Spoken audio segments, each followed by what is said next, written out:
Good morning and welcome to Today at the Races at Laurel Park on Harvest Stakes Festival Day. Tim Tulloch joined by Dan Illman from the Daily Racing Forum. Haven't seen you since Maryland Million. What a day we had on Maryland Million. Maryland Million was a fantastic day. The weather was unbelievable for a November day. But wow, what great storylines, what great racing. We saw a potential local star win the Classic. Well, absolutely. Absolutely. Our Nation on Parade. What a big race that one won the Maryland Million nursery as a 2-year-old, if I recall, and came back and won the Classic this year. Breeders' Cup, how'd you go? Enjoyed watching Flightline run. Who couldn't? I mean, that was a Yes. special performance from a special horse. It's a shame he's retired. That Breeders' Cup Distaff was a race for the ages. Malathot really dug down deep to get there. Oh, yeah. That was a big, big race. Probably my favorite race on the card. We have a nice card this afternoon for you here at Laurel Park. We are off the turf, but we only had 3 turf races, and they held together pretty okay. The track is going to start at a good, beautiful day here this afternoon. It's going to be 67 degrees. We got Tropical Storm Nicole out of the way. Yep. It was a messy track yesterday. I'm taking a look at the track right now. The maintenance crew did a fantastic job. There's moisture in the track, yes, but it's looking really good. I'd advise horse players today, especially with the 3 stakes races later in the card as part of the industry low 12% takeout in the late pick 5. Watch the early races. See if there are any biases, whether it be front runners, closers, inside out. For sure, and this track will dry up pretty quick. I wouldn't be surprised. We're about an hour from post, special 11:45 post time today, 11:45 this morning on our 10 race card. And I wouldn't be surprised that it gets upgraded by too fast, pretty quick in the day. Okay, let's move on. Race 1 kicks off the early pick 5. As always, 50-cent minimum. Industry low 12% takeout on the early pick 5, mandatory payout on the early pick 5. Race 1 is for maiden 2-year-old fillies. The maiden claiming price $30,000. And we'll start with your top pick, Dan. That is the 6, Lady Lancer, Carlos Sepulveda. The trainer, Yomar Ortiz, gets the call. This one steps up first off the claim. But this is a horse, filly. She's really never run a bad one. And she's actually underrated from the gate standpoint. She breaks really well in most of her races. I'm most interested in her race 2 starts back. That day at Delaware seemed to favor outside closers.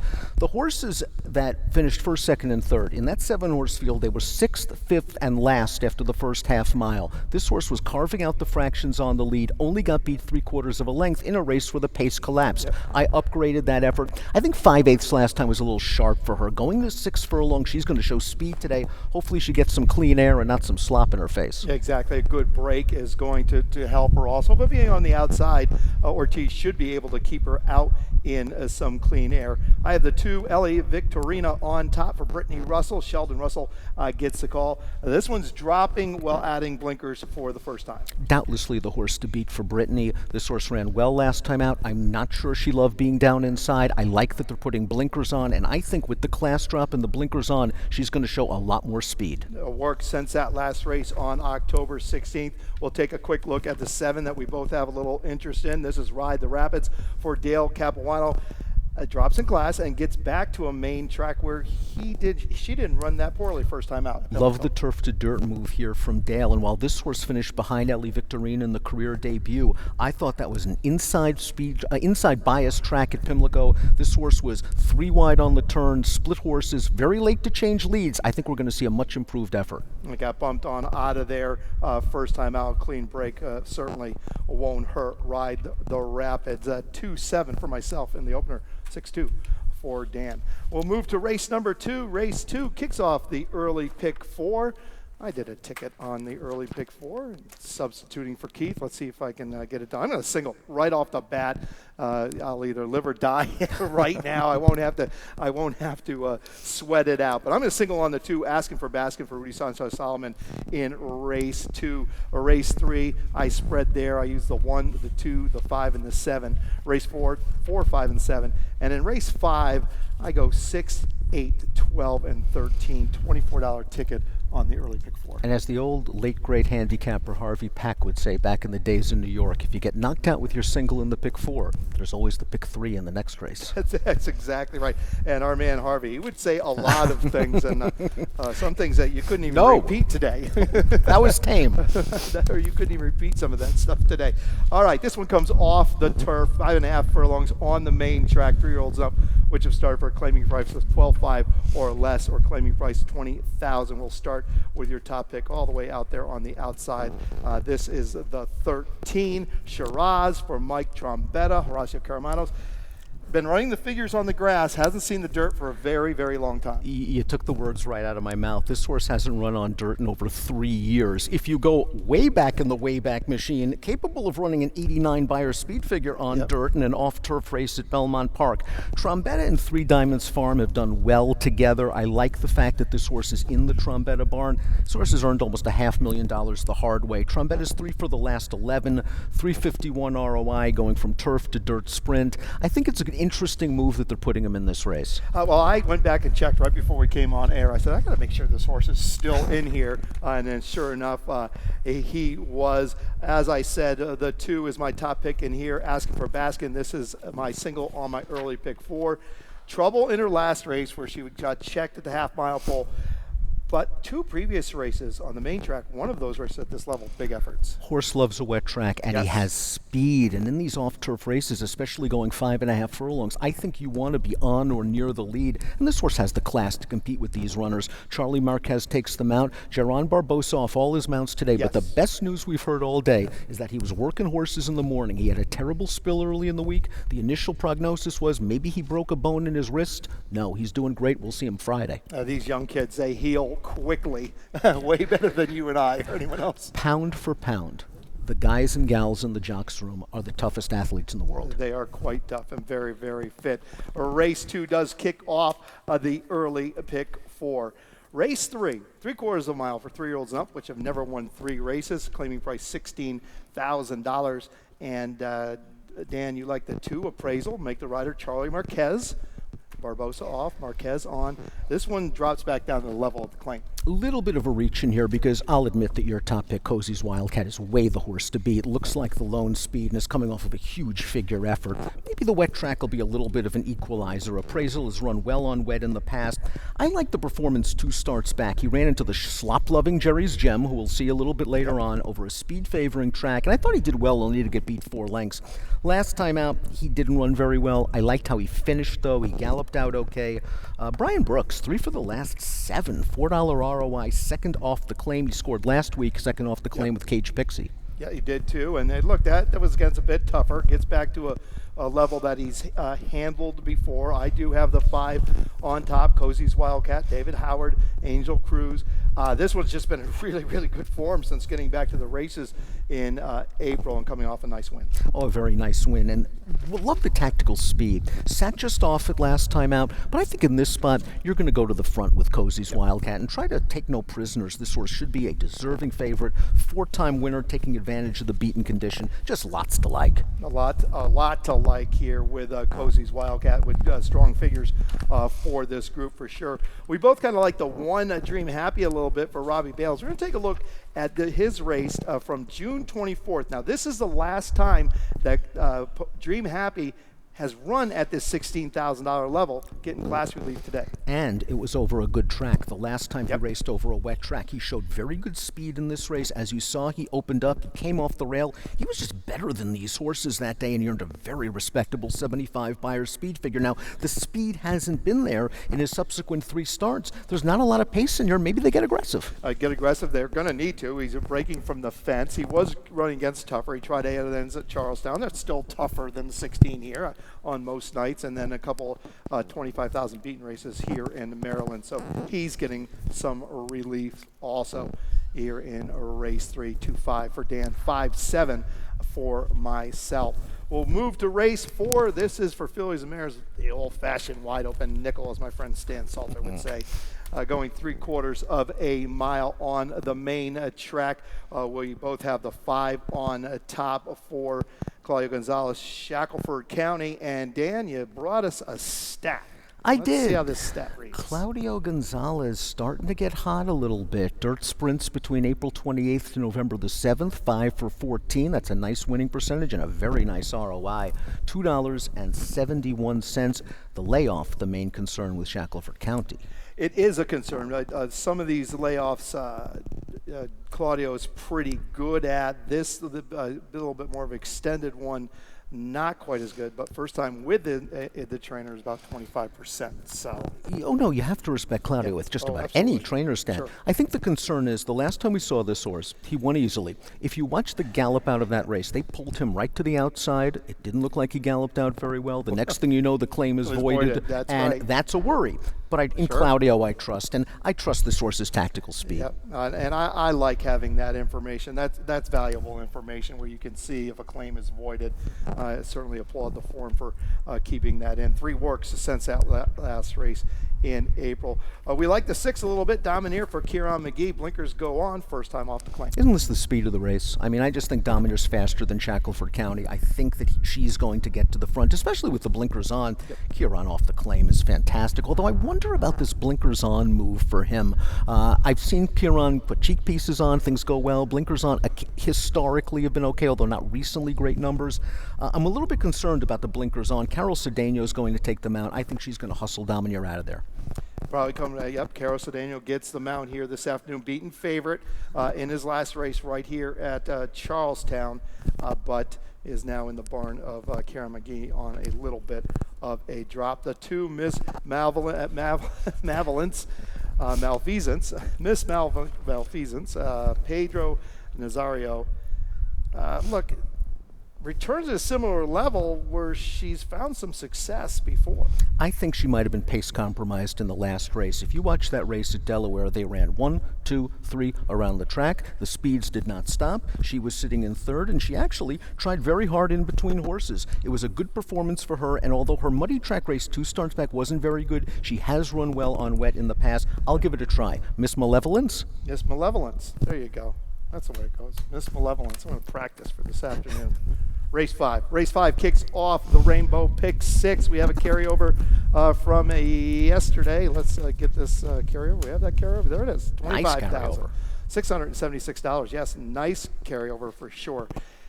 Callie Francois put together a ticket. Let's check out how she played it. She goes uses 2 of them here, the 8 and the 12. I have the 8 and 12 on top. You like the 8 and the 12 also. 4 deep in race number 6. That's a race that comes off the turf. Why not? 5, 6, 8, and 10. Race 7, the first of our 3 stakes. 5, 6, 8. She's going to single in race 8 on the 6. A Recruiter for Cal Lynch. Hey, look, I think that's a pretty safe single. I like this one this afternoon. Also, race 4, 40, 1, 3, 7, and 8. That's the 38 Kogo in race 10, 2 deep.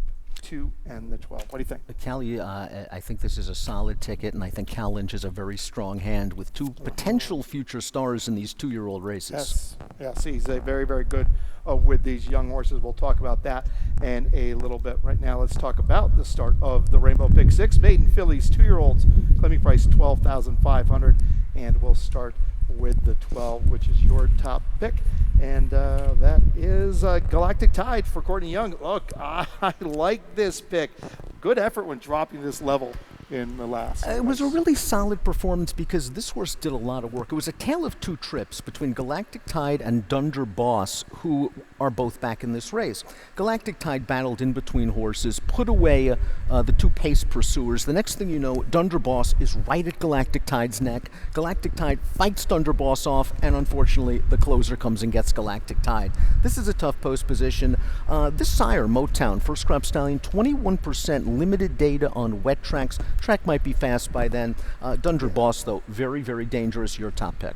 Yeah, from the outside, I don't mind that post. You can lay there, show the ability to lay, stay in the clear a little bit. My top pick, the 3 Dunder Boss for Brittany Russell. Javion Toledo gets the call. Just didn't get away the best No.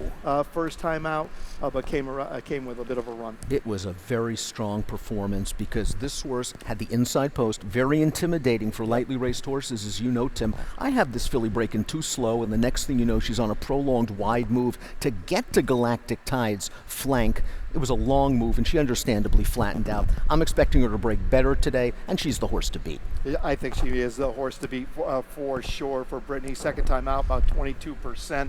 All Brittany Russell's numbers Stats are good. I mean, they're just strong every time. The 6 is Circuit for Bernie Houghton, and Dan, you brought us a stat on Bernie Houghton in the Circuit. How's this one? Bernie Houghton does very well moving from maiden special to maiden claiming. 8 for the last 20. That's a big 40% number and a big ROI. $3.35. Now, this horse ran on turf last time. Understandable, big turf pedigree. I just think this is a horse that's well entered for the 12-5. There's no doubt about it. No doubt about it. And coming off a lifetime best, only got beat 5 lengths the other day.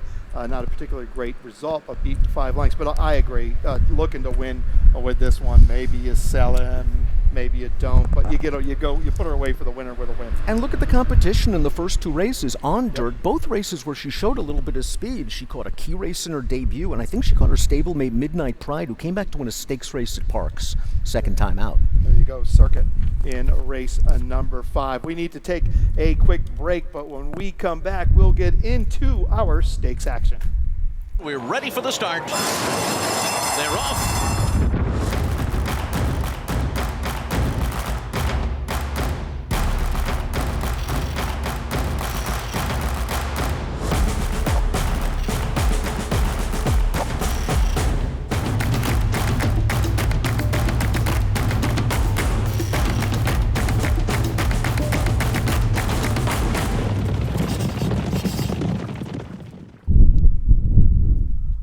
Welcome back to Today at the Races. Tim Tulloch, joined by Dan Illman. We're going to get into the second half of our card with the 6th race, and then we'll talk about our 3 consecutive stakes this afternoon on Harvest Festival Stake Day. Race 6, off the turf, 5.5 on the main, 3-year-olds and up, which have never won 3 races, claiming price $40,000, and we both are all over the 8 in this spot. Fully connected for Anthony Ferrier. JD Acosta gets the call. Just looks tailor-made for this race. A consistent colt. He's hit the board in his last 9 dirt starts. A very strong performance in his last 3 races. Stakes placed over a sloppy track 3 starts back. Last time out, went to the front, dueled with the 4-5 favorite who ended up finishing second and said, no, you're not going by. This horse can lead, this horse can rate, and just a great attack outside post position. Yeah, he's been in just fabulous form since the claim by Ferrier in April. Not worse than second in any of his starts, and the farthest he's been beat is 2.5 lengths. That's pretty good. It's pretty good, and the numbers are strong as well. 80 Beyer last time, 84 3 times back, likes a wet track, and the Farrier barn is heating up. Let's talk about the 5, Jerry's Gem for Damon Dilladovico. Make the rider Angel Cruz. This is one that's won 2 in a row. Probably not stepping up really with this off-the-turf event, probably a little bit more of a lateral move. I think it's a lateral move, and I was talking to Damon earlier today, and the reason why he's doing so well, he says, and he's a very humble guy, is he's placing horses in the right spots. And he is. This is a great spot for Jerry's Gem. A horse that loves a wet track, is going to get a track with some moisture. Nice figure last time out, sharp form, good speed. My one caveat is last time out when he won going 7/8, I thought that track was intensely inside speed favoring, and maybe his performance was flattered a bit by that. But good, earned a good number. Absolutely. If he runs back to that figure, 81, he'll be very, very tough in here. The 7 is Holy Synchronicity for Rudy Sanchez Solomon. This one's coming off a couple decent races and maybe some relief here. I mean, 3-time winner gets in because he's a 3-year-old. Well, if you believe it's relief, I mean, I think you got to go to the window because he won by 10 last time out with an 81 Beyer speed figure. He was very, very impressive winning at Charlestown, and it's not like he's a 2-turn bull ring horse. He's done good work at Laurel Park in the past. This horse has shown speed in the past. I don't think he's as fast as the 5 and the 8. Maybe Ginovello tuck in right behind. I would think so from out there. You know, you've got speed down toward the inside. Race 6. Off the turf, 5.5 on the main. Interesting race off the turf here this afternoon. All right, race 7. Start of our 3 stakes. This is a Smart Halo, $100,000, 3/4 of a mile for 2-year-old fillies. And we will start with our top pick. This is a 5, twice as sweet for Brendan Walsh. Fergal Lynch gets the call. We're going to look at her last race. This is from Keeneland. We're going to pick it up to the 3/8 pole. She's making a little bit of a run. And we're going to talk about the most interesting thing about this race in a minute. Well, she's going to make this 4-wide move on the turn, and she's going to get right close to a real sharp horse. That Kia Life, the winner of this race, would come back to win the Myrtlewood at Keeneland with an 85 buyer, a very promising juvenile filly sprinter. Twice as Sweet's got to look at this. She made a very strong, prolonged 4-wide bid. I just think the filly that beat her's better than Twice as Sweet is. I agree, and it probably, which might make her better than everyone else in this race. I thought this was a really, really good race. As you mentioned, Key of Life would come out of this race and win a stake. There was no shame in running second this day. It's hard to sustain a run for 3/8 of a mile.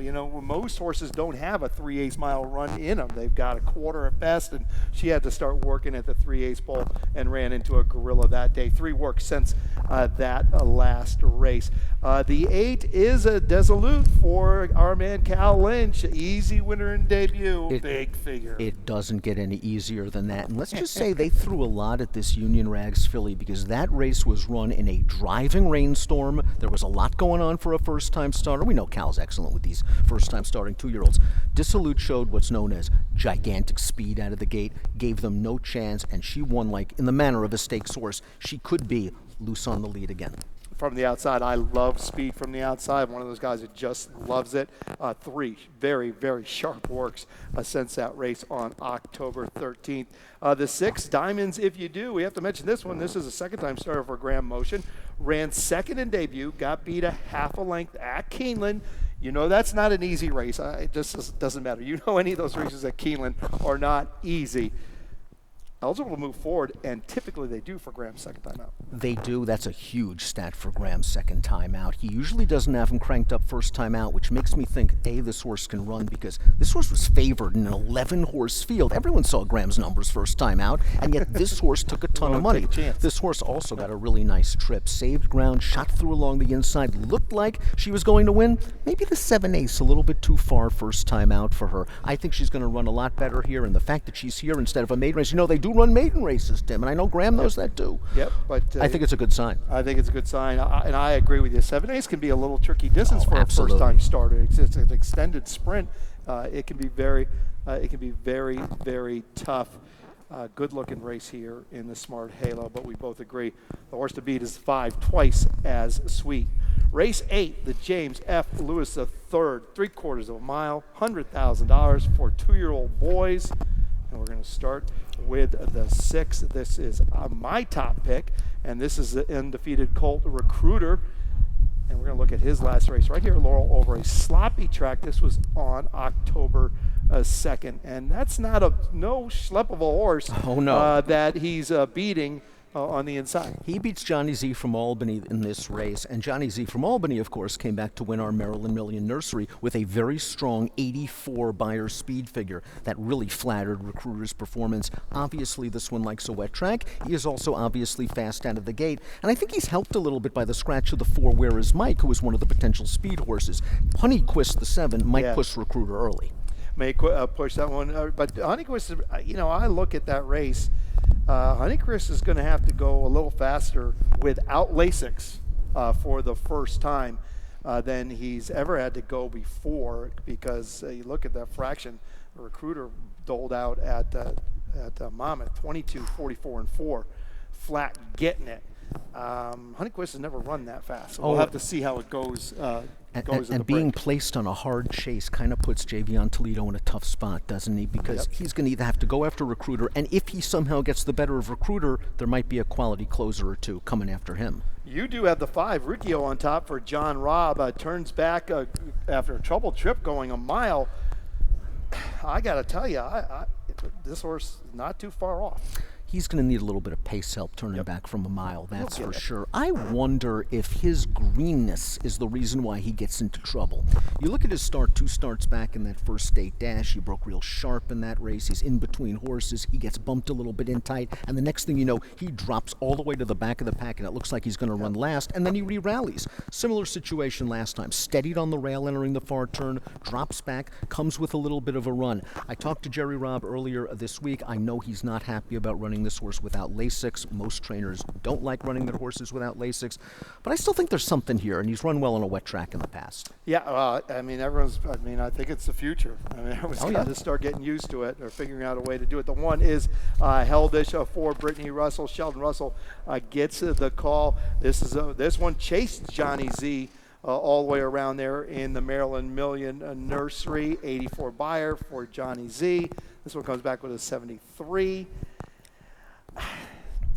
I'm just a little not sure inside draw what's going to happen here with Heldish. Now, it's interesting you mentioned that, because when I talked to Brittany earlier this week for my daily racing form advance, she wasn't worried at all about the rail. She thinks Heldish has a good mind, and as you've seen in her last 2 races, Heldish has sat in behind horses and has finished well. Brittany's hoping the 6 and 7 hook up. I think Heldish has more tactical speed than Riccio and might be sitting in the catbird seat. He's way more professional than my top pick. And around here, Keith Fusel and myself say, in Brittany we trust. So if Brittany's not worried about it, I'm not going to fret another moment about Heldish breaking from the rail. 6-1 in the James Lewis for myself, 5-6 for my man Dan. Race 9, 38 go-go, mile 16, fillies and mares, 3-year-olds and upward, $100,000 on the line.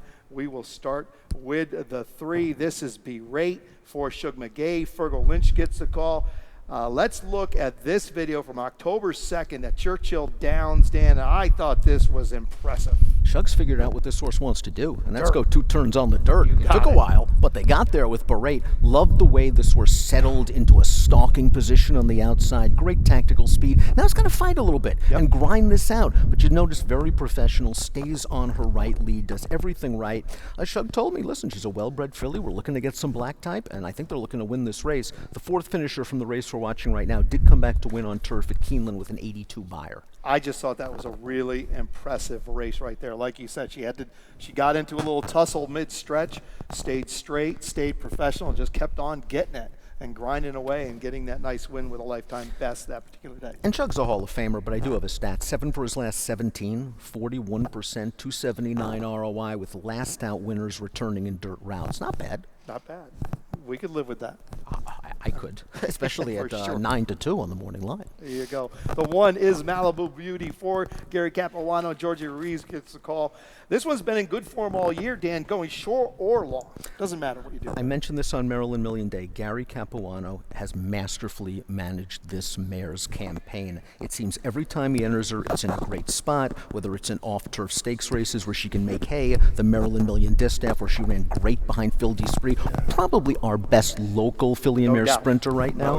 Malibu Beauty has another great spot, and I think she's helped by Beguine Scratch because now she's going from the inside post. She's breaking from the inside. I like that. It's here at Laurel, because you break so close to the turn, if you draw the 1 and you have any kind of gas that you can use. Yes, I thought that was a great race behind Feed Desprez. I think when Feed Desprez wins, she usually wins by daylight, and this one stayed pretty close, a length and a half, and a couple other good races on her form for sure. The 7 is Baby Man for Rudy Rodriguez, winner of 2 in a row, including a 2 other than in her last start against Older Felix. In many ways, this filly is the key to the race because she also has speed. She went gate to wire in her last 2 races, and I think if it ain't broke, don't fix it. They're probably going to try to go, and we'll see if they play a little bit of game of chicken with Malibu Beauty going into the first turn. It draws a 7, and now the 6 with the scratch of the 4, Beguine. But out-of-town rider, I don't know if he's ridden here at all at Laurel. You'll have to be a little careful because you can get hung really wide if you don't get over quickly. And to get over quickly here, you got to use a little bit of your horse before you get to the turn. Jose's the top apprentice in New York, or was the top apprentice in New York right now. I think that, listen, you're right. He's going to have to hustle out of there with this horse and maybe take a hold if he can't get to the front. You're right. You don't want to be wide on the first turn here. It's a very short run. It's a very short run to the first turn. Race 9, the 38 go-go, $100,000, mile 16. Can't wait for that one. This is going to be a nice race for sure. Race 10. We're going to finish up the day off the turf. 5.5 furlongs, $16,000 is the claiming price for fillies and mares, which have never won 3 races, and we're both on the outside. You couldn't get around this horse. The 12, Always Mia for Claudio Gonzalez. This one's returning from a break. This is the break I got messed up over there earlier with Claudio Gonzalez. Only about 9% off this type of break, plus 180 days. But this one was in good form when she went on vacation. She was in really good form before she went on vacation. She's hit the board in her last 4 starts, 2 wins. I like her in this race. I have to use a couple of others because the layoff is a concern. Her last win came in early May. 25 days later, she's entered at Monmouth. She's listed as a vet scratch. The next thing you know, she disappears. But she was in very good form before the break. She beat a couple of next out winners in that last start at Charlestown, showing eye-catching acceleration in the stretch. I think she works out a good trip, sitting just off of the 6 La Familia, and that's where I want her to be turning for home. The 2 is Fortunata Italia for Anthony Ferrier. Was entered main track only. He gets what he wants, coming off a win over a track rated good at Mountaineer. I want to use this horse, even though I will admit I don't usually love Mountaineer shippers coming in here to Laurel. I just think this horse is very well entered. I think Farrier put her in for the main track only, figuring if it does come off, she's going to fit well. And she's got tactical speed. She can sit just in behind. I want to talk about the 13. Now, neither one of us used the 13. I saw something here very alarming. You pay a lot of attention to the Delaware races, and I didn't have time to go back. And I just don't want this horse taking unnecessary money. October 6th, this one had a slow start. Right. On October 29th, declared a non-starter. Did he refuse? Did she refuse? Did she just not get away good? And then she shows up with a sharp work from the gate November 2nd. Do you know what happened on October 29th? I think it was a situation where she was held in the gate by the starter. She might have given a little bit of a problem in there before they ran. She gets antsy in the gate. She doesn't break well anyway. She used to. Ever since the claim, she hasn't. Right. I'm willing to think that recent breeze out of the gate was a sort of primer. Let's try to get back to the basics here, because if she doesn't break in here, it's over. It's over. But look, you can look at it in different ways. Didn't get away, might get away with a good, a decent price. Didn't get away in her last start. You might get a good price today. 48-3 from the gate at Delaware. That's good work. So maybe they've got her mind in the right spot. That will do it for our card today. Harvest Festival Stakes Day. Daniel and myself look forward to a great day. I'm really looking forward to a great day. Again, that carryover's creeping up in the pick 6. You've got 3 stakes races in the late pick 5 with the industry low 12% takeout. Take advantage and come on out if you're in the area. Beautiful day. Which reminds me, we do have a buffet this afternoon, Harvest Festival Stakes Day buffet. Still plenty of time to get down here, enjoy some races on a beautiful November day. This certainly can't last for sure, but for Dan and myself, Dave Rodman will be up next with Scratches and Changes. Good luck.